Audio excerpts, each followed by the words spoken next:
자, 계속해서 이제 신청정보, 첨부정보라는 개념을 보시겠습니다. 그래서 자, 등기 신청이라고 하는 거, 뭐 공동 신청이 됐든 간에 단독 신청이 됐든 간에 등기부 이러이러한 내용을 공시를 해달라라고 하는 것이 등기에 관한 내용의 중심이 되겠습니다. 그래서 이렇게 바꿔달라라고 하는 것을 신청정보라는 개념이 되게 될 것이고요.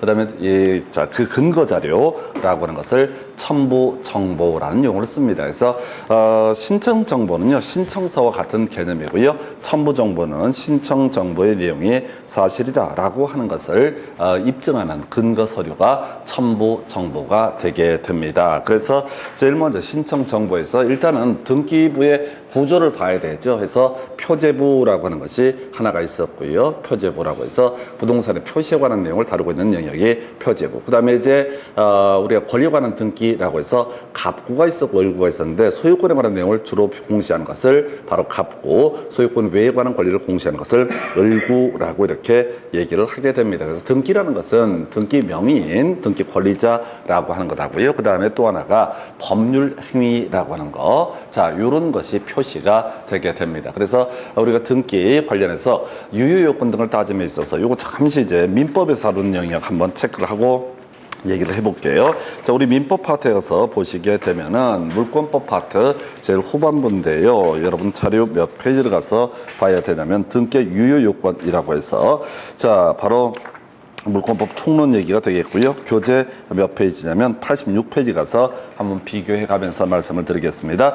자, 등기부에 표시가 되는 것들. 첫 번째, 부동산의 표시라고 하는 것이 등기부에 표시가 되게 된다 해서 86페이지요. 86페이지를 가서 보시게 되면은 중간에 등기의 유효 요건이라고 해서 부동산의 표시, 그 다음에 명의인의 표시, 그 다음에 세 번째 법률 행위, 이렇게 세 가지가 어떻다 표시가 돼야 된다. 이게 가장 기본적인 골격이 되겠습니다. 그래서 이 부동산의 표시와 실제 관계가 불일치하면 원칙적으로 그 등기는 무효인 등기가 되게 된다. 그래서 이거 어떻다 말소 등기 문제로 넘어가야 된다. 두 번째, 등기 명의인하고요 실체 관계가 불일치하다라고 전제가 되게 되면 그 등기 무효인 등기가 됨이 원칙이다라고 할 것. 그래서 이게 이제 실명법이라는 영역에서 주로 문제가 됐었던 거죠. 그래서 실권리자와 등기 명의인이 다르면 그 등기는 뭐가 된다? 무효인 등기가 되게 된다. 이런 식으로 봤었고요. 그 다음에 이제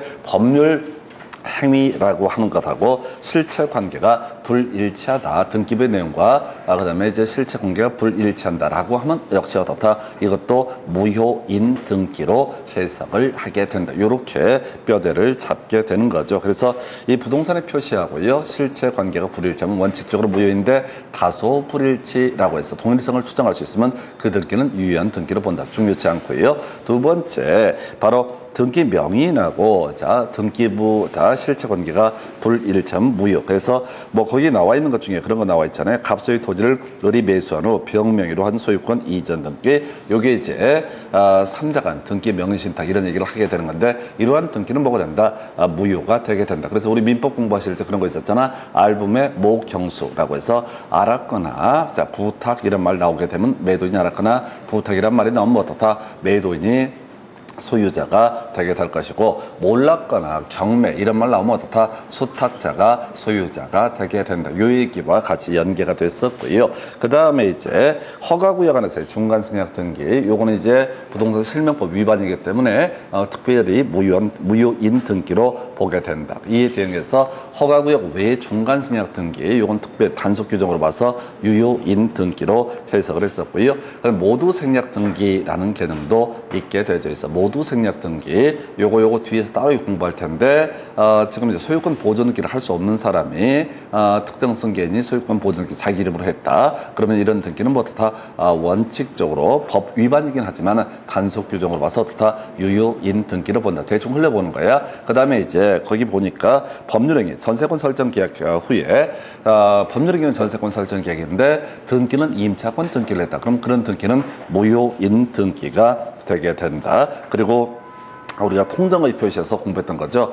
증여를 원인으로 소유권 이전기를 해야 되는데 매매를 원인으로 소유권 이전기를 했다. 은닉행위라고 해서 얘는 특별히 어떻다 유효한 등기로 보게 된다. 이런 것들이 이제 통정의 표시와 관련해서 논의를 했던 적이 있습니다. 그래서 뭔 얘기하려고 이걸 보는 거냐면 자, 등기부에는 세 가지가 표시가 된다. 부동산의 표시, 그다음에 신자, 등기 명인, 그리고 세 번째가 법률 행위 등이 표시가 되게 된다. 그럼 이제 등기 신청서에는 당연히 부동산의 표시라는 거 분명히 특정을 해줘야 되고요. 그 다음에 등기 권리자, 등기 의무자 같은 신청인의 표시라는 것이 이슈가 되게 될 테고, 그 다음에 이제 법률 행위도 그렇다 신청서에다가 써야 된다. 해서 다시 돌아와서 보겠습니다. 여러분 교재 몇 페이지? 247페이지 해서 신청 정보의 내용이라고 해서 제일 먼저 뭐가 표시가 된다? 부동산의 표시라고 하는 거. 그 다음 등기 권리자 의무자와 관련된 신청인의 표시라고 하는 거. 세 번째 이슈가 되는 게 등기 원인, 등기 목적 나와 있죠? 매매, 증여 이런 것을 뭐라고 한다? 등기 원인, 저당권 설정 기약 이런 것을 뭐라고 한다? 바로 등기 원인이라고 부르게 됩니다. 그럼 등기 목적, 소유권의 취득이라든가 저당권의 취득 이런 것들이 바로 등기 목적이 되게 된다. 그래서 세 가지 기본 세트 잡으셔야 돼. 이건 따로 외우고 자식할 것이 아니라 기본 구조의 문제야. 그래서 먼저 부동산의 표시, 신청인의 표시, 등기 원인과 등기 목적 이 세 가지가 가장 기본이 되는 등기부에 앞으로 표시가 될 가장 주요한 내용이 뭐가 된다? 이것이 바로 신청 정보의 내용이 되게 된다. 텍스트에 현혹되지 마시고 부동산의 표시, 신청인의 표시, 그리고 세 번째 법률 행위라고 했던 것, 등기 원인과 등기 목적이라고 하는 것, 이런 것들이 신청 정보의 표시가 되어야 된다. 그래서 용어상 조금 이제 어려울 수 있는 것이 등기 원인, 이게 매매 계약이 될 수도 있고 저당권 설정 계약이 될 수 있고 증여 계약이 될 수도 있을 것이다. 등기 목적, 소유권의 이전이 될 수도 있겠고, 자, 지상권의 설정이라는 것이 등기 목적이 될 수도 있을 것이다. 라고 하는 거에서 이게 기본 뼈대라고요. 그래서 부동산의 표시, 신청의 표시, 그 다음에 등기 원인과 등기 목적이라고 하는 것, 이런 것을 신청 정보에 같이 신청 정보에 입력을 해야 된다라고 할 것. 자, 그 다음에 이제 따로 이제 외워야 될 것 중에 하나가 등기필 정보라는 것이 이슈가 되게 됩니다. 그래서 이 등기필 정보라고 하는 것은 보기에 따라서는 첨부 정보처럼 느껴지기도 합니다. 왜? 이게 이제 근거 서류랄까요? 이런 것들 내가 매도인이 진짜 내가 판다 이런 취지의 어떤 입증하는 내용이 될 수가 있기 때문에 이게 첨부 정보처럼 보이기도 하는데, 자, 과거에는 첨부 정보로 분류가 됐었어요. 근데 지금 현행법 체계에서는 등기필 정보를 뭐라고? 바로 신청 정보의 한 내용으로 봅니다. 그래서 이 등기필 정보라는 게 과거의 등기필증, 등기권리증이라는 개념과 똑같은 거예요. 그런데 지금 이제 전산화 것에 가서 어떻게 은행의 보안 카드 비슷하게 세팅이 돼 있어요. 그래서 매도인이라는 사람이 내가 진짜 이거 넘긴다라는 취지로 자신이 가지고 있는 등기필 정보를 신청서 한 페이지에다가 입력을 하게 됩니다. 그래서 우리가 은행에서 인터넷 뱅킹 이런 것 할 때 보안카드 번호 넘기잖아요. 그렇게 하는 것처럼 등기필 정보라고 하는 것을 경우에 따라서 신청 정보로 제출을 하게 된다. 그래서 공동 신청에 있어서 등기 의무자라고 되어 있죠. 별것도 없어. 그냥 매도인이 어떻다 등기 신청할 때 당연히 몰래 해라. 등기필 정보를 신청 정보에다가 입력을 해야 된다. 자, 근데 지금 매도인만 문제가 되는 거야. 갖고 있는 현재 등기필 정보를 가지고 있는 사람이 누구니까 매도인이기 때문에 그걸 이제 공동 신청에 있어서 등기 의무자라는 표현을 쓰는 거야. 다시 매매를 원인으로 소유권 이전 등기가 이루어지게 된다라고 했을 때 매도인이 자신이 가지고 있는 등기필 정보를 어디다 신청 정보에다 입력을 해라. 요걸 이제 경우의 수를 두 개로 표현을 하는 거야. 하나가 공동 신청에 있어서 등기 의무자 또는 승소한 등기 의무자의 단독 신청 나와 있죠. 그래서 승소한 등기 의무자는 뭐야? 매수인이 소유권 이전 등기를 안 가져가니까 매도인이 뭐랬어? 소송을 제기해서 판결을 받았어. 그래서 앞에서 그걸 가지고 판결문 첨부하면 어떻다? 단독으로 등기 신청을 할 수가 있다. 이렇게 이제 얘기가 됐던 거죠. 그래서 요걸 가지고 쟁점을 삼게 되는 겁니다. 그래서 등기필 정보. 그 밖에 관할이나 신청 연월 이런 뭐 쟁점 안 되죠. 그래서 관할이나 신청 연월일은 큰 문제가 되지 아니할 것이다. 그래서 자, 정리합니다. 부동산의 표시, 신청인의 표시라고 하는 것. 그 다음에 세 번째 등기 원인과 등기 목적. 이게 주요한 이슈가 되는 것이고 등기법에서만 따로 얘기를 얘기를 하고 있는 것 중에 하나가 매도인이 가지고 있는 등기 필 정보를 다 신청 정보로 입력을 해라. 근데 우리 법에서는 매도인이라는 표현을 어떻게 하고 있다? 공동 신청에 있어서 등기 의무자 또는 승소한 등기 의무자 이런 표현을 씁니다. 그래서 결과적으로 형식적으로 매도인에서 매수인으로 소유권 이전 등기가 이루어지게 되면 권리를 잃게 되는 사람이 매도인, 이 사람을 등기 의무자라고 이렇게 가게 되는 거죠. 그래서 등기 의무자 이 사람은 신청 정보에다 뒀다 바로 등기 필 정보를 입력해라. 근데 경우에서 굳이 생각하면 이런 경우이겠다. 매도인이 등기를 안 넘겨주니까 매수인이 이행 판결을 받아서 단독으로 등기 신청을 하고자 한다. 그때는 이제 등기 필 정보를 알 수가 없는 거죠. 매도인하고 대판 싸웠다고 소송을 해서 매수인이 이겼다고. 근데 매도인은 전화를 해갖고 너 소송이 졌으니까 등기 필 정보 다오 이렇게 얘기한다고 해서 그 사람이 협조 안 한다고. 그러니까 그런 경우는 등기 필 정보가 필요가 없는 것이고 매도인이 어찌됐든 간에 등기 절차에 협력을 한다랄까요? 이런 경우에는 어떻다? 바로 등기 필 정보라고 하는 것을 신청 정보로 제공해라. 그리고 간단하잖아. 내용을 뭐 텍스트를 읽고 말고 이런 게 중요한 게 아니라 뼈대 잡으셔야 돼. 부동산의 표시, 신청일의 표시, 그리고 바로 등기 원인과 등기 목적, 그리고 또 하나가 등기 필 정보. 매도인은 자신이 가지고 있는 이 등기 필 정보를 신청 정보로 제공을 해야 된다. 해서 자꾸 읽지 말고요. 그냥 매도인을 뭐라 부른다? 승소한 등기 의무자, 공동 신청에 있어서 등기 의무자 이런 표현을 쓰게 된다. 그래서 결국은 앞에 우리 공부할 때 등기 관리자 의무자 이게 작년 문제 출제 포인트도 되긴 했었는데 어떤 의미가 됐든 간에 기본 용어에 좀 충실하게 가셔야 돼요. 해서 요 정도 이렇게 설명을 드릴 수가 있겠고요. 자, 신청 관련 문제로서 이슈가 되는 게 부동산 등기형 등록번호가 문제가 됩니다. 그래서 자, 우리 앞에서 자, 등기 명인 표시의 변경 등기라는 것은 단독 신청한다 이런 말씀을 드렸어요. 등기부에는 뭐가 주소, 성명, 자, 주민등록번호 이런 것들이 표시가 되게 됩니다. 그래서 어떻다고요? 바로 부동산 등기형 등록번호가 문제가 됩니다. 그래서 자, 신청인은 뭘 입력을 해라? 신청 정보에다가 주민등록번호를 입력을 해야 된다. 자, 그런데 말이죠. 지금 문제가 되게 되는 것이 자, 이런 경우가 있다는 거야. 자, 이 앞에서 등기 신청 적격을 얘기할 때 외국인도 또 법인도 뭘 할 수 있다? 등기 당사자 적격이 있다. 근데 이제 외국인의 경우 주민등록번호가 없습니다. 또 이제 재외국민의 경우에도 주민등록번호가 없습니다. 자, 그 다음에 법인도 없고요. 법인 아닌 사단도 어떻다? 주민등록번호가 없다. 그래서 얘들은 이 주민등록번호 대신에 뭘 입력을 해야 된다? 부동산 등기형 등록번호라는 것을 입력을 해야 된다. 다시 머릿속으로 생각해야 돼. 등기 당사자 적격이 있는 거 인이라고 해서 자연인과 법인이 있었죠. 그 다음에 이제 특이했던 게 총유체로서 법인 아닌 사단이라는 게 있었고 앞에서 등기 당사자 적격이 없는 게 민법상 조합 이거 더럽게 강조했어요. 민법상 조합은 어떤 식으로도 그 등기부 이름을 올릴 수가 없다라고 이렇게 전제가 됐습니다. 그래서 결과적으로 인과 관련해서 인은 자연과 법인 등으로 대비해 볼 수 있는데 인 중에서 주민등록번호가 없는 것 또 법인 아닌 사단 같은 경우도 주민등록번호가 없다. 그러면 이거 어떻게 할 것이냐라고 했을 때 이때는 부동산 등기용 등록번호라는 것을 발급받아서 주민등록번호 대신에 거기다 입력을 해야 된다. 그래서 자 이게 이제 많죠. 법인 아닌 사단도 있고 법인도 있고 더럽게 많아. 그걸 다 못 외워. 그냥 두 개만 뒤지게 외우는 거예요. 왜? 지금까지는 두 개만 알아도 문제를 다 풀 수 있게 세팅해 줬으니까. 해서 재외국민부터 먼저 가볼까요? 재외국민하고 법인 아닌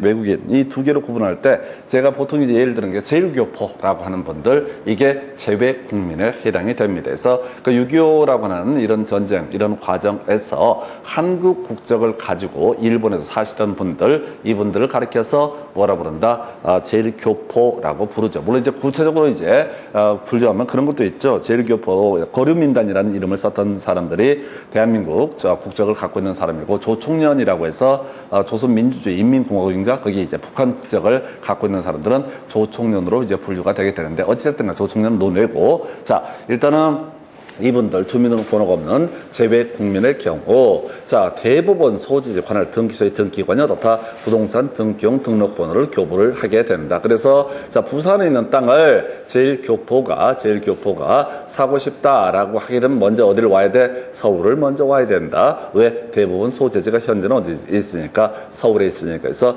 신격호 씨가 그 사람 국적이 한국이 맞나 모르겠다. 그러면 이제 아들들은 국적이 일본 국적으로 알고 있어요. 근데 그 사람들은 그렇구나 아들은 일본 국적이고 좀 애매하구나. 하여튼 그렇다 치고 하여튼 제일교포라고 하는 것은 어디를 먼저 들려야 된다. 서울에 들려서 대법원 소지지 관할 등기소에 등기관이 어떻다 부여하는 부동산 등기용 등록번호 교부 받아가지고 가서 소유 등기 신청을 할 수가 있다. 이런 논리 구조가 될 테고요.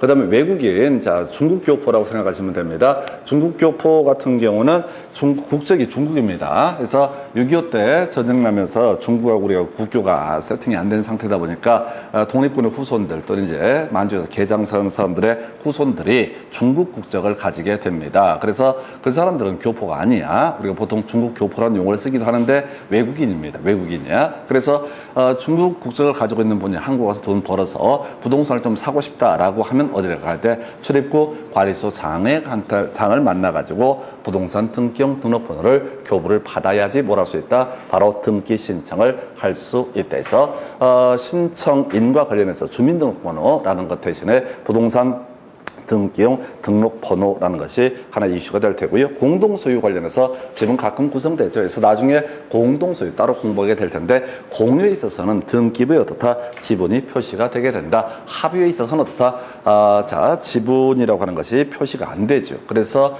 공동소유에 있어서 공유로 등기를 하고자 할 때는 지분을 신청 정보로 제공을 해야 될 것이고요. 그 다음에 이제 합의인 경우는 신청서에다 어떻다? 합의의 취지라는 것을 기록을 하도록 한다라고 해서 요거 나중에 공동소유 관련해서 또 하나의 쟁점이 되게 됩니다. 그래서 다시 갑시다. 기본적으로 신청정보라고 하는 거. 부동산의 표시, 신청인의 표시. 이때 주민등록번호 등이 문제가 되게 된다. 그래서 관련해서 바로 제일교포 같은 제외 국민에 있어서는 대법원 소지지 관할 등기소의 등기관이 부동산 등기용 등록번호 교부를 하게 된다. 외국인의 경우 출입국 관리소장이 부동산 등기용 등록번호 교부를 하게 된다라고 해서 신청인 관련한 쟁점 보셨고요. 한편 등기 신청할 때 공유 관련해서 이렇게 등기를 하고자 할 때는 지분을 표시해야 되고요. 합유일 때는 어떻다? 취지만을 표시를 하면 된다. 그 다음에 이제 등기 원인과 등기 목적표를 썼고요. 아까 우리 매도인 이런 사람 등기 의무자가 됐었죠. 공동 신청에 있어서 등기 의무자. 그 다음에 또 하나 승소한 등기 의무자의 단독 신청에 있어서 그 매도인 자신이 가지고 있는 뭐를 바로 등기 필 정보를 신청 정보로 제공을 해야 된다. 이렇게 가게 됩니다. 그래서 하여튼 뼈대 잡는 게 중요해. 뼈대를 미리 잡고 들어가야 돼. 그냥 텍스트를 하나하나 가다 보면 개판돼 버려요. 그 다음에 이제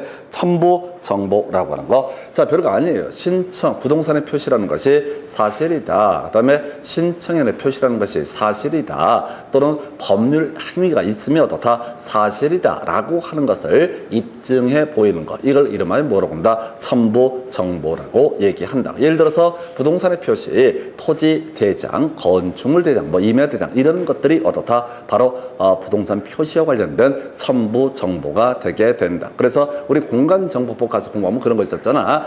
토지 관련해서 지목이 임야가 되게 되면 임야 대장에 등록이 될 테고 그 외 27개 지목은 토지 대장에 등록이 되게 된다. 그래서 27개 지목에 해당하는 토지에 대해서 소유권 이전 등기 등을 신청할 때는 이런 땅이 있습니다라고 하는 취지의 토지 대장을 만약에 지목이 임야인 토지에 대해서 소유권 이전 등기를 함에 있어서는 이러한 토지가 있습니다라는 임야 대장을 또 건축물을 사고 팔 때는 건축물 대장 소관청이 발급하는 바로 건축물 대장을 어떻다? 첨부 정보로 제공을 해야 된다. 그래야 등기관이 그거 보고 이게 이 토지가 있구나 이 건물이 있구나 이렇게 판단을 할 수가 있다. 두 번째 신청인 관련한 첨부 정보 소유권 보존 등기 주소라든가 주민등록번호 등을 증명하는 정보. 그냥 별거 아니고요. 그냥 주민등록 등본 떼가면 됩니다. 그 다음에 소유권 이전 등기 같은 경우 주소를 증명하는 정보, 특히 이제 매도인에 있어서 주소를 증명하는 정보 등을 어떻다?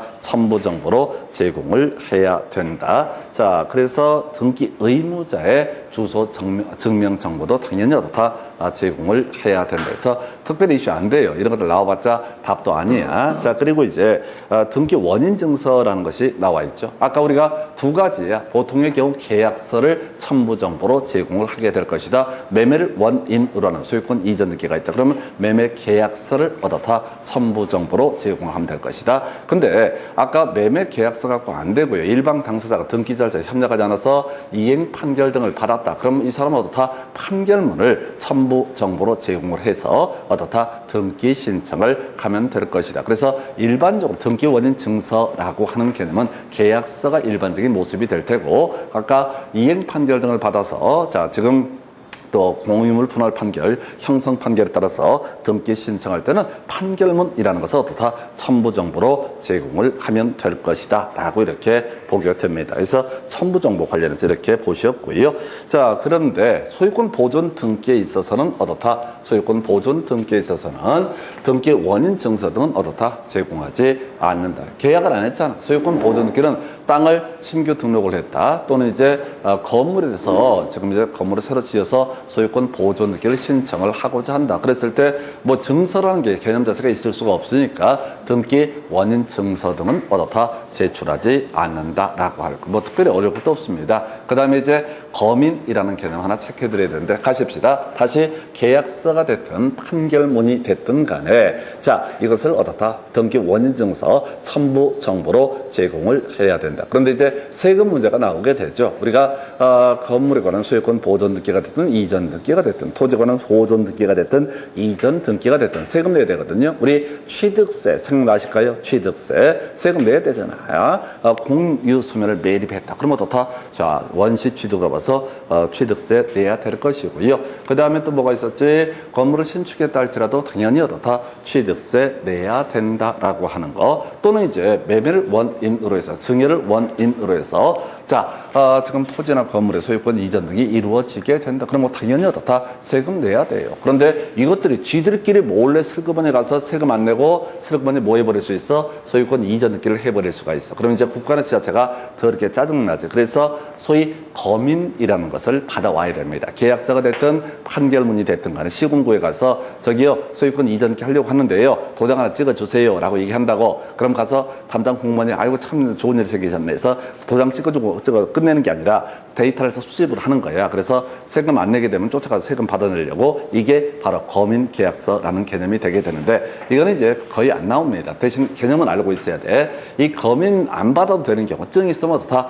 검인을 받지 않아도 된다. 증 있으면 다 검인을 받지 않아도 된다. 이거 이제 2차 공인중개소 파트에서 출제 이슈가 되는 거잖아. 부동산 거래 신고 필증이 있게 되면 토지 거래 허가증이 있게 되면 다 검인을 요하지 않는다. 부동산 거래 신고 필증이 있다거나 또는 이제 토지 거래 허가증이 있다는 얘기는 뭐야? 이미 시군구에서 다 확인을 했다는 거야. 얘들이 거래가 됐다는 사실을 다 확인하고 있으니까 세금도 받아낼 능력도 있고 자신도 있으니까 굳이 어떻다 이때는 바로 검인이라는 것을 요하지 않는다라고. 지금에 와서는 이 검인은 사실상 형이화됐습니다. 무조건 부동산 거래 신고 대부분이 다 부동산 거래 신고해야 되고요. 아니면 이제 하다못해 토지거래 허가라는 거 어차피 하게 돼 있어 기본적으로. 나중에 우리 공인중개사법 관련해서 자 부동산 거래 신고 대상에서 자 어떻게 뭐라고 그랬어? 매매 계약, 공급 계약은 어떻다? 부동산 거래 신고 대상이 되게 된다라고 했었죠. 또 이제 하도 오래전에 봤으니 기억이 안 나 죽겠네 이러다가 참 시험이 얼마 안 남았는데 아주 맑아요. 그래서 긍정적으로 생각하면 돼. 앞으로 채워넣을 공간이 겁나 많다는 얘기야. 아는 게 많으면 채워넣을 공간이 없어. 뭐 하나 집어넣을 때마다 빼야 될 게 많아. 근데 여러분들은 아는 게 별로 없으니까 그건 편하겠다. 그래서 여러분 교재 몇 페이지 가서 반성의 시간 한번 가져보도록 하겠습니다. 교재 한 28페이지 되나? 자, 교재 120 자, 9페이지 행정처분 나와 있고, 다시요. 자, 부동산 거래 신고 등에 관한 법률은 몇 페이지냐면 130페이지 되구나. 그래서, 자, 교재 130, 자, 7페이지 가서 간단하게 체크해 보겠습니다. 137페이지 가서 한번 확인해 볼게요. 그래서 제일 첫 번째 주제가 부동산 거래 신고 대상이라고 해서 뭐라고 써 있어요? 매매 계약, 공급 계약 써 있죠? 매매 계약, 공급 계약은 어떻게 해라? 부동산 거래 신고를 해라. 자, 그래서 그걸 다 읽으면 진짜 걸리면 죽여버릴 수도 있어. 절대 파시면 안 돼. 끄트머리에 뭐 들어있어? 매매계약, 공급계약. 이제 이게 거의 7년에 4문제 구성하니까 도배하는 파트야. 근데 읽으면 뒤져. 신고 대상 들어간 뭐야? 매매계약, 공급계약. 이걸 끊어버려야 되죠? 절대 읽지 말라고 그랬어요. 끄트머리를 봐야 돼. 매매계약, 공급계약은 어떻다? 부동산 거래 신고의 대상이 된다. 그래서 다 그걸 볼 건 아니고 여기서 이제 관련한 쟁점으로서 뭐가 있었냐면 부동산 거래 신고를 했을 때 효력과 관련해서 여러분 자료 몇 페이지? 139페이지 위에서 4번째 줄에 가서 보시게 되면은 자, 지금 이제 필증 교보 나와 있고요. 부동산 등의 매수인은 신고인 신고 필증을 발급받은 때 자, 검인을 받은 것으로 본다라고 돼 있죠. 그래서 부동산 거래 신고 필증의 교부가 있게 되면 어떻다? 검인을 받은 것으로 본다. 교재 138페이지요. 위에서 4번째 줄. 검인을 받은 것으로 본다. 그러니까 따로 어떻다? 검인을 받을 필요가 없다라는 얘기. 그 다음에 토지거래 허가 관련해서 똑같은 얘기가 하나 나오게 되죠. 여러분 자료 몇 페이지에 가서 나와야 되냐면 자, 이건 빠져있나? 아, 저기 있구나. 교재 141페이지. 제일 윗줄 가서 141페이지. 교재 141페이지 제일 윗줄에 보게 되면 이런 거 나와 있잖아. 토지거래 허가증을 발급받은 경우에는 검인을 받은 것으로 본다. 나와 있죠? 141페이지 제일 윗줄 난리가 났습니다. 눈도 안 보이고 귀도 안 들리고 이제 그래서 14,900 몇 페이지를 얘기를 하든 간에 그냥 귀찮으니까 이제 지가 알아서 언젠간 찾아오겠지. 해서 지금 이제 부동산 거래 신고 필증이 있으면 또 토지 거래 허가증이 있으면 어떻다? 검인을 받은 것으로 본다. 141페이지 제일 윗줄에 오면 그런 게 검인을 받은 것으로 본다. 밑줄 그어놨잖아요. 다시 돌아와요. 그래서 어디로 갈지를 모르겠네. 근데 교재 247페이지 가서 이 얘기 나와 있죠? 바로 검인 필요 없는 게 몇 개가 있는데 거의 이슈 안 되고요. 증 있으면 어떻다? 검인을 받은 것으로 본다. 그래서 거의 의미 없습니다. 최근 한 번 문제 답이 됐던 게 토지대장, 임야대장 요걸 가지고 한번 장점을 삼았어요. 다음 중 신청 정보가 아닌 것을 고르시오. 그래서 그 당시 답이 토지대장 정보라고 하는 거예요. 뭔 얘기냐면 신청 정보와 첨부 정보의 의미를 물어봤던 사례가 되겠습니다. 그리고 이제 검인 얘기가 곳곳에 나오는데 같이 이제 비교해서 한번 봤던 것이고요. 최소한 등기법상 주연 이슈가 되지 않는다라고 하는 거. 그리고 이 관련해서 이제 너무 오래전에 나와서 거의 의미는 없지만은 저런 것도 있어요. 뭐가 있냐면 농취증이라고 하는 것도 바로 첨부 정보가 될 수가 있습니다. 근데 이제 우리 공부했던 것 중에서 농취증 필요한 경우 어떤 경우 있었죠? 주어신경. 그렇지. 주어신경. 그게 뭔데? 몰라. 그냥 주어신경은 어떻다? 농지증이 필요하다. 이렇게 자꾸 가셔야 돼. 주말 체험용농, 농지지정 허가, 농지정 신고, 경매 등에 있어서는 어떻다? 농지증을 발급받아야 된다. 그래서 그걸 원인으로 소유권 이전기를 하는 경우에는 어떻다? 첨부정보에 뭐가 들어간다? 농지증이 들어간다. 근데 듣고 버리시는 거야. 시험 지문에 농지증이 나오더라도 답으로 뽑지 않습니다. 중요한 게 아니기 때문에 사이드로 흘러가는 그런 지문에 전형이 되게 됩니다. 그래서 다시 정리합니다. 신청정보, 첨부정보 간략하게 정리를 하면 자, 다시 세 개 뼈대 부동산의 표시, 신청인의 표시, 그 다음에 바로 등기 원인과 등기 목적이라고 하는 거. 이게 이제 주요한 이슈가 되게 된다. 그리고 나서 등기필 정보라고 하는 거. 좀 이따 이제 주요 쟁점 하나 체크해 드릴 텐데 등기필 정보, 매도인이 등기 신청을 하는 경우에 어떻다? 등기필 정보를 제공해야 된다. 신청 정보와 관련한 내용으로서 자, 부동산 등기용 등록번호 두 가지 재외국민과 외국인에 있어서 어디를 먼저 찾아가야 되느냐라는 주제. 그다음에 공유가 되면 지분도 신청 정보에 기록하고요. 합유일 때는 취지만 기록을 하면 된다. 그래서 이런 신청 정보의 내용이 진실입니다라고 하는 얘기를 할 때 이걸 우리가 첨부 정보라고 부르게 된다. 그래서 시험 문제에는 가끔 나오는 게 소유권 보존 등기할 때 등기 원인 증서 등은 어떻다? 제출하지 않는다. 등기 원인 증서가 없잖아. 계약서 이런 게 있을 수가 없단 말이야. 왜 이게 내 겁니다라는 계약서가 있을 수가 없기 때문에 이때는 등기 원인 증서 관련해서 소유권 보존 등기에서는 어떻다? 제출하지 않는다. 그렇다 치고 이 문제에서 답이 되는 주제 이게 나와 있죠. 가장 유력한 문제. 자, 요것도 7년 동안 3번째인가 4문제가 나왔어. 근데 이런 걸 또 제대로 안 외워. 그래서 간이 배 밖에 나와 있는 케이스가 되겠습니다. 인간된 도리 중에 하나죠. 제가 앞에서 공부했던 게 하나가 주등기, 부기등기 약 2년에 한 문제 구성돼요. 그러니까 그 문제는 나왔는데 틀리면 진짜 생각을 여러 가지 해봐야 돼. 자, 진짜 여러 가지 생각해 보셔야 돼. 왜? 우리가 뭐가 시험에 나오는지 잘 모르는데 확률상 거의 50% 이상 나오는 것들이 있다. 그럼 줄줄줄 깨셔야 돼. 이유, 여를 막론하고. 이해가 안 되는데 개뿔 이해가 되거나 말거나 그건 선생 능력 없는 거니까 어쩔 수 없는 거고 그렇다고 시험을 안 볼 건 아니잖아. 외우셔야 된다. 다음에 이제 또 하나 이슈가 되는 겁나 중요한 것 중에 하나가 바로 자, 법인 아닌 사단에 있어서 등기, 신청, 정보, 첨부 정보 이 얘기 이제 가야 되죠. 우리 앞에서 법인 아닌 사단에서 한번 정리했던 게 있었죠. 법인 아닌 사단도 등기 당사자 적격이 있다. 전주시 충무공파 이런 식으로 해서 종중의 이름으로 등기할 수 있다. 두 번째 이슈, 등기 신청할 때 법인 아닌 사단에 있어서는 바로 대표자나 관리인이 어떻다 등기 신청을 하게 된다. 그리고 세 번째 좀 이따 나올 것인데 바로 법인 아닌 사단은요 전자신청이라는 것을 할 수가 없다. 그리고 네 번째가 바로 첨부 정보가 되게 됩니다. 그래서 자 등기 권리자가 되는 경우가 있고 등기 의무자가 되는 경우가 있다. 그래서 등기 권리자가 되는 경우에 쟁점되는 거 정대대라고 하는 거 정대대라는 것을 어떻다? 자 첨부 정보로 제공을 해야 된다라는 의미가 되게 될 것이고요. 이에 비해서 등기 의무자가 되는 경우 중요한 거 나와 있죠. 정대대결이라고 하는 것을 첨부 정보로 제공을 해야 된다. 정대대와 정대대결, 문제 출제 포인트는 뭐라고요? 결이라는 게 출제 쟁점이 되게 됩니다. 정관 또는 규약 나와 있죠? 법 하여튼 개판이야. 우리가 도시개발법 등을 공부를 하다 보면 이런 용어를 씁니다. 조합은 정관을 작성하게 될 것이고요. 토지 소유자 등은 어떻다? 규약을 작성하고 그 다음에 이제 다른 이제 공공시행자는 시행 규정 등을 작성을 하게 된다. 이런 표현을 써요. 도시개발법에서는.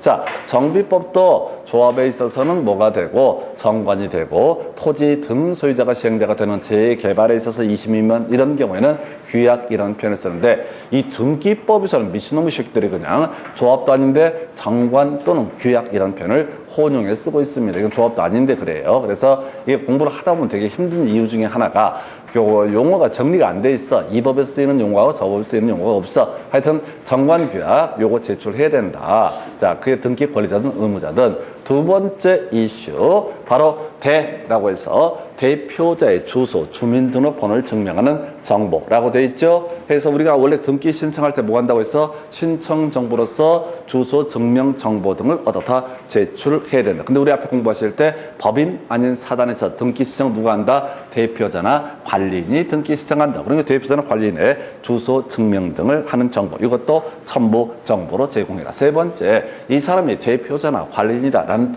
것을 증명하는 정보도 원칙적으로 다 제출해야 된다. 물론 등기부에 대표자 이름 등이 다 명시가 됐고 외부에 공시가 됐으면 그때는 더 이상 안 해도 된다. 이런 얘기인데 쫓아가지 마시고 이게 정대대야. 이 등기 권리자, 부동산을 취득할 때는 어떻다? 정대대라고 하는 거 바로 이거는 어떻다? 정대대를 첨부 정보로 제공을 해야 된다. 이에 대응해서 이슈가 되어야 되는 게 자, 등기 의무자 이게 중요하죠. 선산 팔아먹는 케이스가 되겠습니다. 전주 이시 충무공파가 소유하고 있는 종중의 선산을 부동산 개발업체에 팔고자 한다. 그때는 첨부 정보로서 정대대 외 모두 필요하다. 결이라고 하는 거. 그래서 출제 이슈가 되는 게 결이야, 결. 자, 종중청의 결의 또는 사원청의 결의가 있었음을 증명하는 정보를 첨부 정보로 제공을 해야 된다라고 하는 거. 그래서 이렇게 정대대와 정대대 결. 다시 등기 권리자 의무자 이틀을 잡아야 돼. 선산 팔아먹을 때 즉 등기 의무자가 될 때는 어떻다?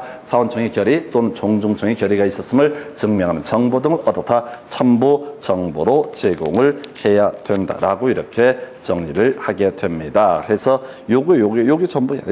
그래서 이 첨부 정보에서는 가장 유력한 출제 포인트는 통계적으로 많이 뽑았던 것은 법인 아닌 사단 관련해서 첨부 정보, 등기 권리자가 되는 경우와 등기 의무자가 되는 두 가지 경우수를 가지고 쟁점을 삼게 된다. 그 다음에 이제 별 영향가 없는 것 중에 하나가 소유권 보전 등기할 때 등기 원인 증서 등 제출하지 않는다. 등기 원인 증서라는 개념이 있을 수가 없으니까. 그 다음에 또 하나가 거의 영향가 없는 건데 거민 필요 없는 것쯤 있으면 어떻다? 검열을 요하지 않는다라고 하는 거. 이게 신청 정보와 첨부 정보라는 개념 이렇게 보셨고요. 자, 그다음에 이제 관련한 쟁점 중에서 우리가 이제 등기 필 정보 얘기가 지금 나와 있으니까 미리 뒤쪽에 있는 내용 중 일부를 하나 떼내서 설명을 드리도록 하겠습니다. 여러분 자료는 249페이지를 가서 미리 땡겨서 설명을 드리도록 하겠습니다. 등기 필 정보라고 하는 것을 먼저 간단하게 보실게요. 그래서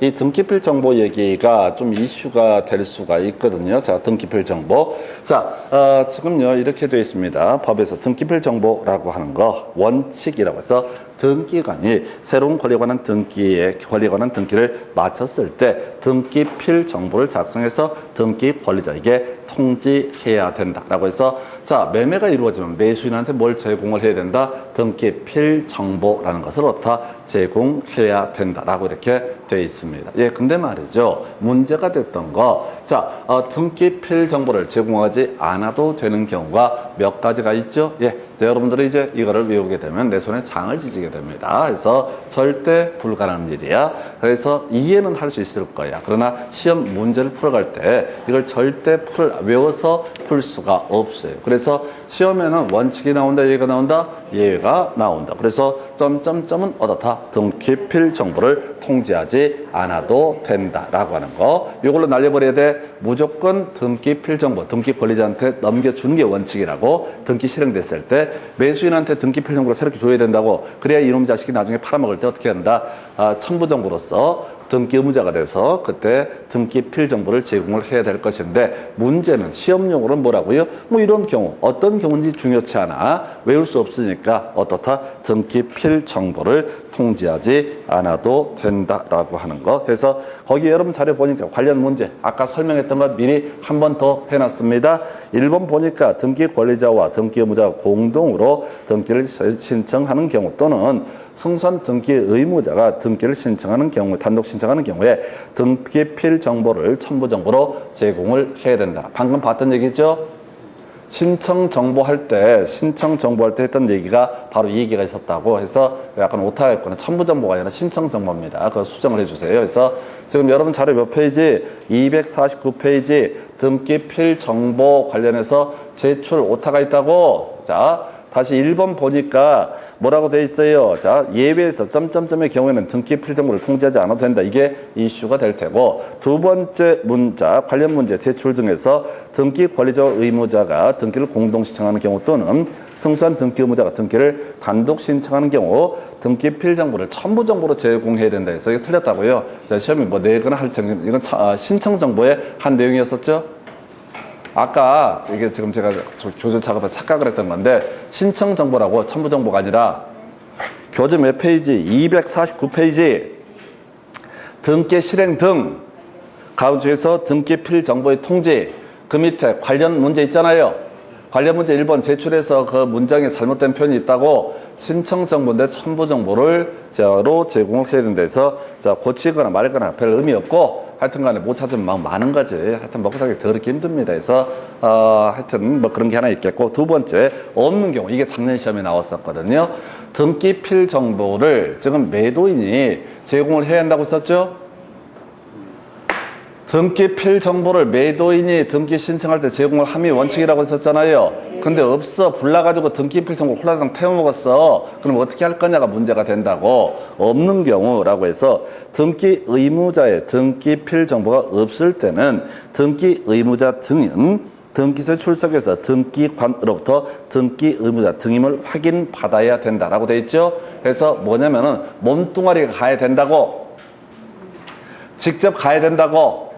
제가 맞아요 매도인 이렇게 직접 가서 등기관한테 얼굴 보여줘야 된다고. 근데 이제 작년 문제에서 뭐였냐면 재발급 신청 받아가지고 제출하면 된다라고 해서 틀리게 뽑아냈다고. 재발급 해주면 큰일 납니다. 등기 필 정보가 몇십 개가 된다고 쳐봐요. 개판 5분 전에 사기꾼들이 겁나 득실득실하게 된다고. 그래서 등기 필 정보는 다 재발급을 하지 않는다. 그래서 팔아쳐먹고 싶으면 어떻게 해야 된다? 가서 얼굴을 보여주면서 저예요 이렇게 인사를 똑바로 하고 확인을 받는 방식을 통해서 이 등기필 정보 제출 대신에 직접 가서 얼굴 보여줘야 된다 해서 다시 하겠습니다. 뭔 얘기하다가 신청 정보 중에서 등기필 정보, 등기 의무자에 있었죠? 매도인은 어떻다? 등기필 정보를 팔 때 신청 정보로 제출을 해야 된다. 이런 전제하에서 이거 원칙적으로 언제라고요? 등기 권리자가 됐을 때, 등기가 실행됐을 때